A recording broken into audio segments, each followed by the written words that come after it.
Hello everyone, welcome back to our YouTube channel सभी education hub. So guys, हम first chapter अच्छे तरीके से पढ़ चुके हैं और आज हम करेंगे सेकंड चैप्टर सॉफ्टवेयर, जो कि एग्ज़ाम पॉइंट ऑफ व्यू से बहुत इंपॉर्टेंट है। प्रीवियस एग्ज़ाम्स के अंदर इसके क्वेश्चन आए थे, जो मैं दिखाऊंगी आपको लास्ट में, या फिर क्वेश्चंस वाली वीडियो में आपको वो क्वेश्चंस प्रोवाइड करूँगी जो कि प्रीवियस एग्ज़ाम्स के अंदर इस चैप्टर से आए थे। ठीक है, तो बिना देरी किए हम स्टार्ट करते हैं सॉफ्टवेयर चैप्टर हमारा। सबसे पहले हमें पता होना चाहिए सॉफ्टवेयर कहते किसे हैं। तो देखो, कंप्यूटर पूरा हार्डवेयर है। अब इस कंप्यूटर को कैसे चलाया जाता है, ठीक है। कंप्यूटर को चलाने के लिए जो हम निर्देश देते हैं या फिर जो हम इंस्ट्रक्शंस बोल देते हैं कि इंस्ट्रक्शन जो हमारे द्वारा यानी यूज़र के द्वारा जो कंप्यूटर को दिए जाते हैं, वो एक तरह से क्या है, सॉफ्टवेयर ही वो होते हैं। तो सिंपली अगर हम कहना चाहें, जैसे यहाँ पे लिखा हुआ है, तो व्हाट इज़ सॉफ्टवेयर, तो software is a collection of programmes.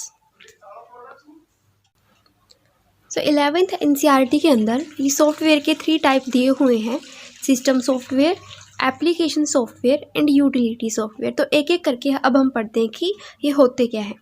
System software जो है वह ऐसे सॉफ्टवेयर जिसके बिना कंप्यूटर कार्य ही नहीं कर सकता, वो आ जाते हैं सारे सिस्टम सॉफ्टवेयर के अंडर, ठीक है। जैसे कि एग्जांपल देखो आप विंडोज़ का। सबसे पहले हम जब भी कंप्यूटर ऑन करते हैं तो सबसे पहले हमें विंडो नज़र आती है। अगर किसी कंप्यूटर की विंडो जो है अगर वो उड़ी हुई है तो क्या कंप्यूटर वर्क करेगा? बिल्कुल नहीं करेगा। याद क्या रखने हैं इसके अंदर कि सिस्टम सॉफ्टवेयर के अंदर कौन से सॉफ्टवेयर हैं जिसके बिना कंप्यूटर कार्य नहीं कर सकता है, वो सारे आ जाते हैं सिस्टम सॉफ्टवेयर के अंदर, यानी कि मोस्ट इम्पोर्टेंट सॉफ्टवेयर ये होते हैं। एप्लीकेशन सॉफ्टवेयर यूज़र को सुविधा देने के उद्देश्य से ये बनाए गए होते हैं, ठीक है। और फिर आता है यूटिलिटी सॉफ्टवेयर। तो यूटिलिटी सॉफ्टवेयर जो है कंप्यूटर सिस्टम को ये सुरक्षा प्रदान करते हैं। अब सुरक्षा प्रदान करते हैं तो वही किससे करते हैं, जैसे वायरस से। वायरस आ गया। अब वायरस क्या होता है आपको पता होना चाहिए। एग्ज़ाम में क्वेश्चन ये पूछ लिया जाए कि वायरस का क्या काम है, ये मतलब कैसे क्या करता है। तो वायरस एक ऐसा सॉफ्टवेयर है या फिर एक ऐसा प्रोग्राम है जो जानबूझकर कंप्यूटर सिस्टम को नुकसान पहुंचाने के लिए बनाया जाता है, ठीक है।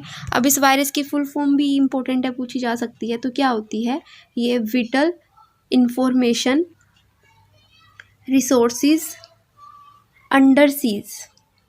सो vital information resources under siege virus की फुल फॉर्म हो गई। और क्या बताया इसके अंदर कि ऐसे सॉफ्टवेयर या प्रोग्राम जो जानबूझकर कंप्यूटर सिस्टम को नुकसान पहुंचाने के लिए बनाए जाते हैं। तो ऐसे कुछ और सॉफ्टवेयर भी होते हैं, जैसे देखो स्पाईवेयर हो गया। तो पूछ लिया जाता है कि ये जैसे 3 ऑप्शन में ये दे दिए, वायरस और स्पाईवेयर, और एक ये दे दिया मालवेयर। तो ये क्या है? एक तरह से ऐसे सॉफ्टवेयर हैं जो नुकसान पहुंचाने के उद्देश्य से ये बनाए जाते हैं। ओके, तो अभी हम करते हैं सिस्टम सॉफ्टवेयर। इसके होते हैं ये 3 टाइप्स। पहला है ऑपरेटिंग सिस्टम सॉफ्टवेयर। ये यहाँ पर इसके एग्जाम्पल लिखे हुए हैं, तो हम इसके एग्जाम्पल करें। इससे पहले हमें पता होना चाहिए ऑपरेटिंग सिस्टम होता क्या है। तो आप देखो, हम फाइल्स को रीनेम, सेव, एडिट, प्रिंट, ये सारी कमेंट्स देते हैं कंप्यूटर को करने की कि इस फाइल को रीनेम करना है, इसको एडिट करना है। तो क्या आपने कभी ये सोचा है कि कंप्यूटर ये कैसे करता है और कौन करवाता है कंप्यूटर से? तो हमारे और कंप्यूटर के बीच में कोई है जो हमारी कमांड्स की पालना करवा रहा है कंप्यूटर से, और ये कौन है? ये होता है ऑपरेटिंग सिस्टम। एग्जाम्पल आप लेके देखो अभी फ़ोन का, ठीक है। फ़ोन को हमने स्विच ऑफ कर दिया एंड देन जब हम इसको स्टार्ट करते हैं तब यहाँ पे लिखा हुआ होता है एंड्रॉयड ओएस। तो ये क्या है? ऑपरेटिंग सिस्टम ही होता है। एग्जाम्पल्स हैं इसके dose, Windows XP, Windows Vista, Unix, Linux और मैक ओएस एट्सेट्रा। तो अभी यहाँ से क्वेश्चन किस तरीके से बन सकता है कि जो ये यूनिक्स और लिनक्स है ये दे दिया होगा और पूछा जाएगा कि ये एक क्या है। तो ये एक ऑपरेटिंग सिस्टम सॉफ्टवेयर है, या फिर डायरेक्ट हम कह सकते हैं कि क्या है, ये एक सॉफ्टवेयर है। Previous exam I think SI के अंदर ये क्वेश्चन आया था लिनक्स के ऊपर कि लिनक्स एक क्या है। ये क्या है? एक सॉफ्टवेयर है। इसी तरीके से पूछा जा सकता है विंडोज़ विस्टा, सॉफ्टवेयर है, सिंपल सी बात है। नेक्स्ट करते हैं हम यूटिलिटी सॉफ्टवेयर। तो कंप्यूटर सिस्टम को सुरक्षा प्रदान करना, ये हमने देखा था, ये इसे हम करते हैं। ओके, एग्जाम्पल्स इसके इंपॉर्टेंट है, डायरेक्ट एग्जाम्पल्स करते हैं हम। Windows Explorer, file folder management, compression tool, antivirus utilities, disk defragmentation, disk clean, backup, WinZip, WinRAR, ये सारा का सारा किसके अंदर आ जाता है, यूटिलिटी सॉफ्टवेयर के अंदर। तो यहाँ पर हमने ये देखा था, ये इंपॉर्टेंट है, एंटीवायरस यूटिलिटीज़ किसके अंदर है, तो यूटिलिटी सॉफ्टवेयर के अंदर ही है। क्यों? क्योंकि ऐसे जो वायरस वगैरह, स्पाईवेयर, मालवेयर जो होते हैं, इनसे सुरक्षा ये प्रदान करते हैं कंप्यूटर को। नेक्स्ट हम देखते हैं लैंग्वेज प्रोसेसर, इसे ट्रांसलेटर भी बोल दिया जाता है। तो कंप्यूटर जो है बस एक ही भाषा समझता है, कौन सी, मशीन और बाइनरी सिस्टम की। तो बाइनरी में क्या होता है, 0 और 1 की फॉर्म में ये समझता है। तो क्या हम जो भी कंप्यूटर में वर्क करते हैं वो हम इस तरीके से करते हैं, बिल्कुल भी नहीं करते। तो कंप्यूटर जो है इसको कैसे समझ पाता है, तो वो समझ पाता है लैंग्वेज प्रोसेसर्स के द्वारा। ठीक है, इसके अंदर यही लिखा हुआ है कि complete hardware is capable of understanding only machine language या फिर बाइनरी सिस्टम। तो आप देखो, जो हाई लेवल लैंग्वेजेस होती हैं, हाई लेवल लैंग्वेजेस को जो ये लैंग्वेज प्रोसेसर होते हैं ये कन्वर्ट कर देते हैं लो लेवल लैंग्वेज, या हम कह सकते हैं बाइनरी सिस्टम, या फिर मशीन के अंदर ये कन्वर्ट करते हैं। अब यहाँ पे ये देखो, आप मशीन लैंग्वेज की बात यहाँ पे आई है, तो मशीन लैंग्वेज यहाँ से क्वेश्चन बन सकता है कि कैसी है, तो ये लो लेवल लैंग्वेज। तो एग्जांपल हम लेते हैं अभी, ट्रेड का किसी और कंट्री में चल रहा है फॉर एग्जांपल, तो क्या हम उस कंट्री के जो लोगों की जो लैंग्वेज है वो हम समझ पाते हैं, नहीं समझ पाते हम। और जो हमारी लैंग्वेज, जैसे हम हिंदी यूज़ कर रहे हैं, तो वो ये लैंग्वेज नहीं समझ पाएंगे। हम एक बीच में इस तरीके का एक बंदा रखते हैं जो दोनों लैंग्वेजेस जानता हो और वो ट्रांसलेट कर दे दोनों तरफ। तो वही सिस्टम यहाँ पर होता है कि ये जो भी इंटरेक्शन करते हैं कंप्यूटर के साथ, उसको लैंग्वेज प्रोसेसर जो है वो बाइनरी सिस्टम और मशीन लैंग्वेज के अंदर कन्वर्ट कर देता है। ठीक है, तो आगे हम देखते हैं अब लैंग्वेज प्रोसेसर जो होते हैं, ये होते हैं 3 टाइप्स के, कंपाइलर, इंटरप्रेटर एंड असेंबलर। तो एक एक करके हम इनको अच्छे से पढ़ते हैं। कंपाइलर जो है हाई लेवल लैंग्वेज को लो लेवल लैंग्वेज के अंदर कन्वर्ट करता है, और इसकी प्रोसेसिंग जो होती है फास्ट होती है, और इन वन गो ये कन्वर्ट कर देता है, यानी एक ही बारी में पूरा पेज ये क्या है, कन्वर्ट कर देता है। कौन? कंपाइलर। अभी हम देखते हैं इंटरप्रेटर। तो इंटरप्रेटर भी हाई लेवल लैंग्वेज को मशीन लैंग्वेज में कन्वर्ट करता है, बट ये इसकी प्रोसेसिंग जो होती है वो स्लो होती है, क्योंकि ये लाइन बाय लाइन कन्वर्ट करता है इन वन, मतलब सिर्फ एक ही बारी में पूरा पेज ये कन्वर्ट नहीं कर देता। फॉर एग्जांपल हम लेके चलते हैं, जैसे अगर हम कोई प्रोग्रामिंग कर रहे हैं कंप्यूटर के अंदर, एंड देन हम उसका एरर फाइंड करना चाहते हैं, कंपाइलर क्या करेगा, एक ही बारी में पूरे प्रोग्राम की जो है एरर फाइंड करके बता देगा कि हाँ इस यहाँ पर जो है एरर है। ठीक है, लेकिन इंटरप्रेटर में क्या होता है, पहले वो एक लाइन को चेक करेगा, अगर उसके अंदर एरर है तो पहले वो बता देगा, एंड अगर उसके अंदर एरर नहीं है कोई, देन वो सेकंड लाइन चेक करेगा, देन थर्ड, फोर्थ, इस तरीके से लाइन बाय लाइन ये चलता रहता है। इस वजह से ये क्या होता है, प्रोसेसिंग के अंदर स्लो होती है। ठीक है, नेक्स्ट हम करते हैं असेंबलर। तो असेंबली लैंग्वेज को मशीन लैंग्वेज के अंदर ये कन्वर्ट करता है, और असेंबली लैंग्वेज जो है लो लेवल लैंग्वेज होती है, और ये भी प्रोसेसिंग में कैसे होता है, स्लो होता है। अभी एक क्वेश्चन आना चाहिए आपके माइंड में कि हम इंटरप्रेटर का यूज़ ही क्यों करते हैं, क्योंकि अगर ये स्लो है प्रोसेसिंग के अंदर और इस तरीके से लाइन बाय लाइन ये काम कर रहा है, तो हमारे पास तो कंपाइलर है जो कि प्रोसेसिंग के अंदर फास्ट है, और एक ही बारी में पूरा पेज जो है, पूरा प्रोग्राम जो है वो कन्वर्ट कर देता है। तो देखो, कई दफ़ा ऐसे प्रोग्राम की ज़रूरत पड़ती है जहाँ एक एक लाइन करके कन्वर्ट करने की ज़रूरत हमें पड़ती है। ठीक है, क्योंकि पहले वहाँ पर क्या होता है, एक इंटरमीडिएट कोड बनेगा वहाँ पर, फिर वो ट्रांसलेट होगा। एग्जाम्पल लेते हैं हम जावा का। जावा लैंग्वेज के अंदर भी वन लाइन बाय लाइन जो है इस तरीके से कन्वर्ट होता है, और इंटरप्रेटर का यूज़ इसके अंदर होता है। ठीक है। बेसिक लैंग्वेज में भी इंटरप्रेटर का ही यूज़ होता है। तो किस किस में इंटरप्रेटर का यूज़ मैंने बताया, जावा के अंदर और बेसिक लैंग्वेज के अंदर। क्यों होता है, क्योंकि इसके अंदर एक इंटरमीडिएट कोड जो है वो बनेगा, उसके बाद फिर वो ट्रांसलेट होता है, इसलिए। ठीक है, तो लैंग्वेज प्रोसेसर हो चुके हैं अच्छे से। अभी हम करते हैं एप्लीकेशन सॉफ्टवेयर। तो इसके अंदर मैंने आपको बताया था यूज़र को सुविधा देने के उद्देश्य से ये बनाए गए होते हैं। पहला है हमारे पास पैकेज सॉफ्टवेयर। तो जितने भी जैसे MS office 2003, MS office 2007, Macromedia, Adobe, ये सब आते हैं पैकेज सॉफ्टवेयर के अंदर, यानी कि एप्लीकेशन सॉफ्टवेयर के अंदर ये सब आता है। नेक्स्ट ही इसका पार्ट है टेलर्ड और कस्टम सॉफ्टवेयर। तो जैसे स्कूल मैनेजमेंट के अंदर आप ये स्कूल के अंदर लगा लो, हमें स्टूडेंट्स के मार्क्स, रोल नंबर, एड्रेस वगैरह हमें सब एक ही जगह पे लिखना है। तो हमने एक सिस्टम, एक सॉफ्टवेयर क्रिएट कर दिया एंड वो क्या हो गया हमारे पास, स्कूल मैनेजमेंट। इसी तरीके से इन्वेंट्री मैनेजमेंट हो गया, system payroll system, financial system etcetera, ये एग्जाम्पल हो गए इसके। सो एग्जाम्पल जो है वो मोस्ट इंपॉर्टेंट रहने वाले हैं, आपको ये अच्छे से ध्यान रहने चाहिए।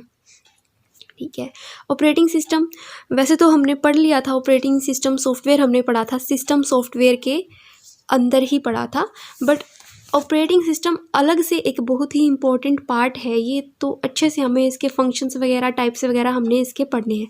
पहले हमने पढ़ा था सॉफ्टवेयर के अंडर, ओके, तो कंफ्यूज नहीं होना इसके अंदर। ऑपरेटिंग सिस्टम जो है मोस्ट इम्पॉर्टेंट पार्ट ये होता है कंप्यूटर का। In this is interface between the hardware and the user, handle operations of computer hardware.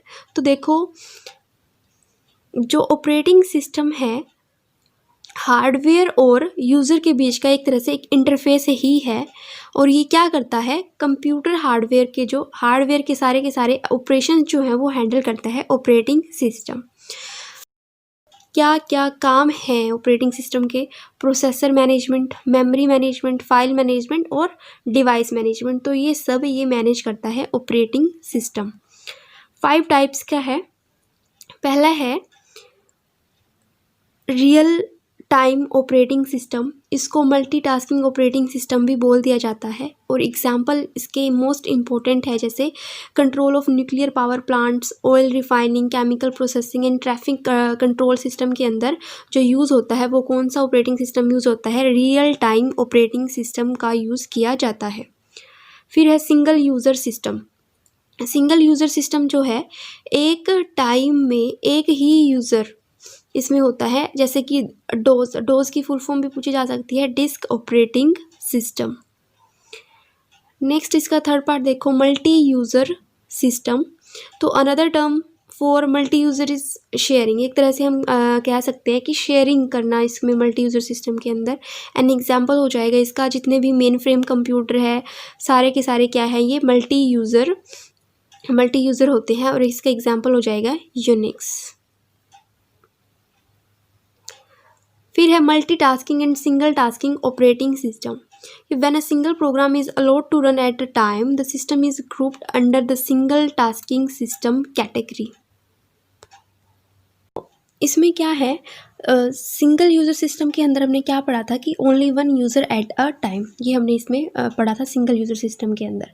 और मल्टीटास्किंग के अंदर हमने ये देखा था कि एक साथ कई काम करना। जैसे फॉर एग्जांपल हम देखो, हम कंप्यूटर में एक MS वर्ड पे हम काम कर रहे हैं एंड देन हमने दूसरा पेज ओपन कर लिया, म्यूज़िक फोल्डर हमने ओपन कर लिया, थर्ड फोल्डर हम ओपन कर लिया, यानी इस तरीके से कई पेज हमने ओपन कर लिए, यानी कि वहाँ पे क्या हो रही है, एक तरीके से मल्टीटास्किंग।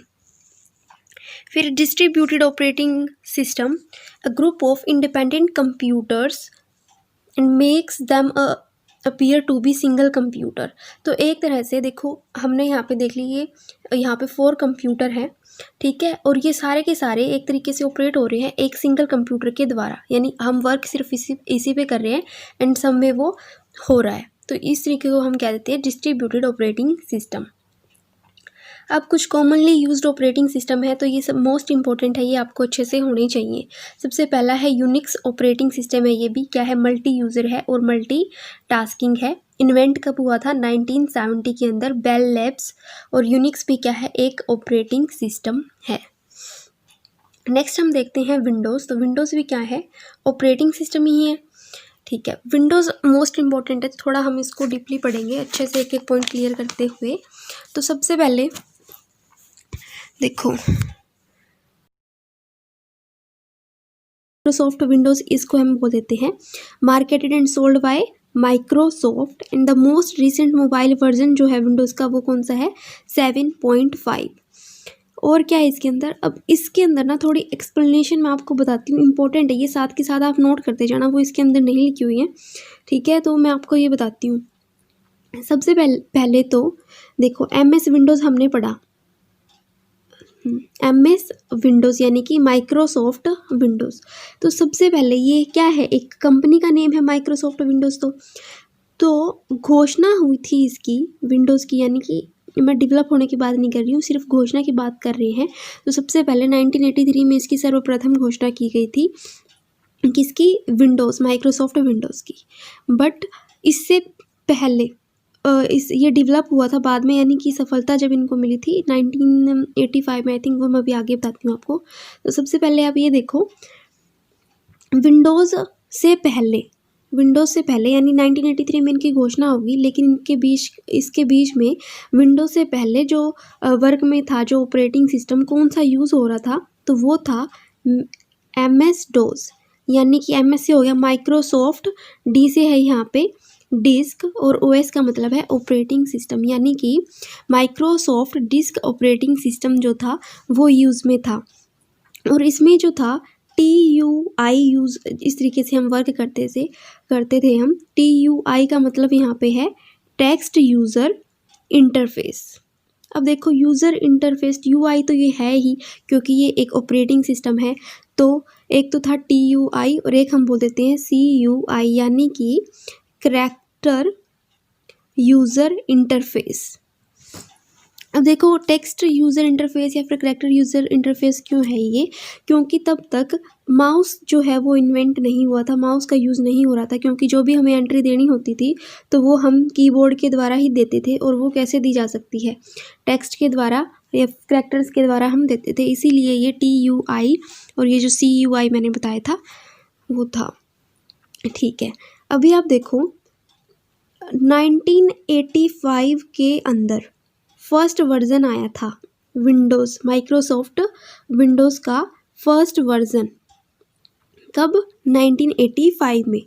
और विंडोज़ जो है पहला इंटरफेस था कैसा, GUI, यानी कि ग्राफिकल यूज़र इंटरफेस था। तो अभी हम कुछ मेन पॉइंट्स कर लेते हैं कि जैसे ये GUI है, इसे ये ग्राफिकल यूज़र इंटरफेस ग्राफिकल क्यों कहा गया, क्योंकि इसके अंदर हम इमेज से भी हम काम कर सकते थे, और तब तक क्या था, माउस भी आ गए थे, माउस से हम क्या कर सकते थे, डायरेक्ट हम इस तरीके से क्लिक करके भी काम हो सकता था इसके अंदर, ठीक है। अभी कुछ मेन पॉइंट्स देखो आप, ये कि पहला तो मैंने बताया था, जो फर्स्ट वर्ज़न आया था, फर्स्ट वर्ज़न इसका माइक्रोसॉफ्ट विंडोज़ का वो आया था 1985 में, जो कि था विन 1.0।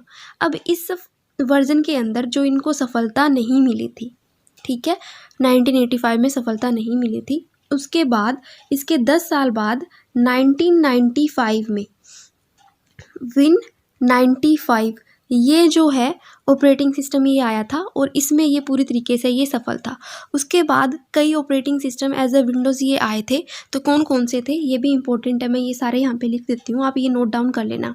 तो 1995 के बाद आया था 97, फिर 98, 2000, उसके बाद एंड मिलेनियम, साथ साथ नोट करते रहना ये, मिलेनियम, और उसके बाद XP, NT, 2003, विस्टा 7, 8, और अभी चल रहा है यहाँ पर 10। वर्तमान में अभी अगर हम बात करें, वर्तमान में जो सबसे अधिक जो विंडोज़ ऑपरेटिंग सिस्टम जो यूज़ हो रहा है, तो वो कौन सा है, वो 10 ही है, ठीक है। यह हमने बात कर ली कंप्यूटर की। अब अगर हम मोबाइल फ़ोन से भी हम बात कर लेते हैं, क्योंकि कई बार क्वेश्चन बन सकते हैं। तो फ़ोन में जो एंड्रॉयड सिस्टम है जो यूज़ हो रहा है, तो वो किस कंपनी का है, बताओ किस कंपनी का हो रहा है मोस्टली, तो मोस्टली ये है गूगल कंपनी का है, और यूज़ कौन सा हो रहा है, तो यूज़ तो ऑपरेटिंग सिस्टम जो यूज़ हो रहा है वो मोस्टली होता है एंड्रॉयड यूज़। इंडिया के जितने भी मोबाइल फ़ोन्स हैं उसमें एंड्रॉयड यूज़ हो रहा है। एप्पल की मैं बात नहीं कर रही हूँ, एप्पल के अंदर हो रहा है iOS, ठीक है। तो हम बात कर रहे हैं इंडिया के जो मोबाइल फ़ोन्स हैं उनमें एंड्रॉयड सिस्टम जो है वो यूज़ हो रहा है। और ये किस कंपनी का है, तो ये है गूगल का, ठीक है। और सबसे मॉडर्न वर्जन क्या है इसका, सबसे मॉडर्न वर्जन जो अभी है वो है पाई, और इससे पहले था ओरियो, ठीक है। एक क्वेश्चन हो रहा है कि मोबाइल फ़ोन को स्मार्टफोन हम क्यों कहते हैं, क्योंकि इसमें क्या होता है, मॉडर्न ऑपरेटिंग सिस्टम होता है, इसीलिए इसको स्मार्टफोन जो है कहा जाता है, ठीक है। अब यहाँ पे थोड़ा ये रह गया था, सोलारिस ये था developed by Sun Micro system, ये भी क्या है, एक ऑपरेटिंग सिस्टम ही है। उसके बाद है Bose Bharat operating system solution, full form अगर पूछ ले तो ये भी आपको पता होनी चाहिए। Mobile operating system, Android, Symbian, ये भी सारे क्या हैं, ऑपरेटिंग सिस्टम्स हैं। सो ओके गाइस, यहाँ पर हमारा ये कंप्लीट होता है, मतलब कंप्लीट नहीं हुआ, कुछ और पॉइंट्स भी हैं इसके जो एनसीईआरटी के अंदर और कुछ भी दिया हुआ है, यानी इस सॉफ्टवेयर के अलावा, यानी सॉफ्टवेयर तो ये हो गया है यहाँ पे कंप्लीट, बट कुछ और भी है जो हम नेक्स्ट वीडियो के अंदर डिस्कस करेंगे। और इसके अलावा आप क्या करना, अभी ये सारे नोट्स रेडी कर लेना, या फिर लिंक मिल जाएगा चलो डिस्क्रिप्शन बॉक्स के अंदर, और इसके साथ साथ आप ये नोट डाउन भी कर लेना, जो मेन पॉइंट अलग से बताए थे वो नोट डाउन कर लेना। और मिलते हैं चलो नेक्स्ट वीडियो के अंदर। तो सभी लाइक कर देना क्लास को अगर आपको सही लगा होगा। चलो लाइक नहीं करना, कोई दिक्कत की बात नहीं, बट शेयर ज़रूर कर देना ताकि किसी का थोड़ा बहुत बेनिफिट हो जाए, तो बहुत अच्छी बात है, ठीक है गाइज़। चलो ठीक है, keep learning, thank you so much, do like share and subscribe the channel.